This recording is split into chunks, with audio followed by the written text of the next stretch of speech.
After 22 days, the House of Representatives has a speaker once again. Well, now he'll have to work quickly to keep our government open and provide aid to our allies overseas.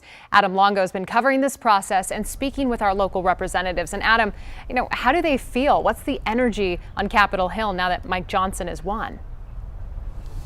Well, for the Democrats at this moment, Simone, good afternoon to you. It is wait and see. For Republicans, they're ecstatic that they can finally move forward. Let's tick off some numbers here with you real quick. Remember back in January, it took 15 ballots to get Kevin McCarthy elected Speaker. We were with you late that January night in the 11 o'clock news, bringing that to you live. And then Jim Jordan, he took a nomination to the House Speaker to the floor and failed 3 consecutive ballots. For Mike Johnson here, Republican of Louisiana, it only took one ballot to get him the Speaker's gavel. And it was a unanimous vote among the Republicans in the room. 220, there was only one Republican not there. We'll talk about him in just a second. And then after the election and after he was installed as a Speaker, he gave a speech that was conciliatory, that was in recognizing the minority party, and he extended the olive branch of bipartisanship to Democrats. Now let's take you inside of the House chamber right now, because now,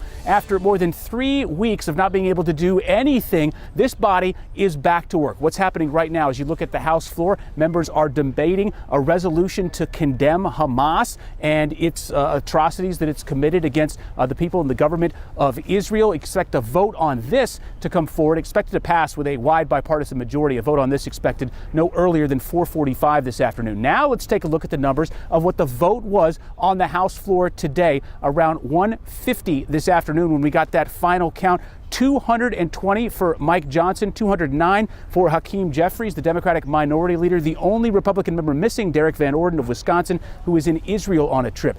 Johnson, Speaker Johnson now, is going to have to get right to work. There are 2 key things to cross off the list in the next 3 weeks. First, supplying aid to Israel and getting this resolution passed condemning Hamas. And then secondly, 23 days from now, the government runs out of money. There are a series of 12 appropriations bills that need to be passed. First, let's hear from the new Speaker about his feelings on the spirit of bipartisanship in the House.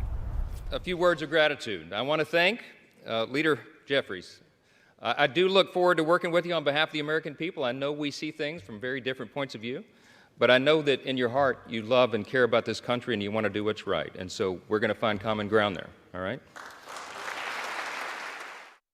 Speaker Johnson is someone who is very closely aligned with President Trump. He represented the former president in both of his impeachment trials in the Senate. The former president putting out on social media, congrats to Rep. Mike Johnson. He will be a great speaker. Make America great again. Now, of course, the former president's presence will loom large moving forward of how tethered Speaker Johnson will be to former President Trump. Had an opportunity to talk to some of the members about that, and I'll share that with you throughout the afternoon. I also asked that of Virginia Beach area Congresswoman Republican Jen Kiggans. She was a crucial vote here because she voted for Speaker McCarthy when Jim Jordan was the Speaker nominee. So I was interested in finding out from her what changed, why she supported Johnson, and the path moving forward. You'll hear from her and then one of our local Democrats. Listen to this. For me, I prioritize the military, usually at all costs. It's something that we look at what's going on in the world. We've sent 2 battle groups from Hampton Roads to sit off the coast of Israel, and Mike understands the need to prioritize the defense budget. I served with him on the House Judiciary Committee. He's a very personable man, very friendly man. He's very evangelical, very conservative. He's here in the Trump era.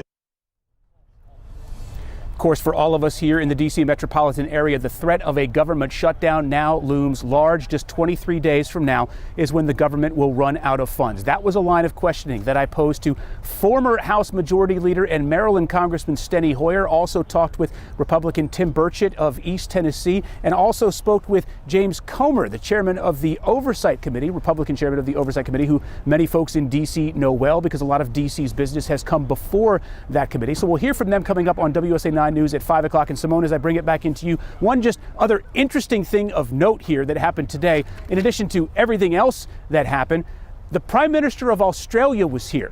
He went in to meet with the House Minority Leader Hakeem Jeffries, came straight from the White House, where there was a large state arrival with President Biden and a dual press conference between both men. There will be a state dinner over at the White House with the Australian PM later tonight. Back to you. Can only imagine what they must be thinking, observing our government and trying to get it all back in motion. Adam, appreciate your reporting tonight. We'll check back in with you soon. Thank you.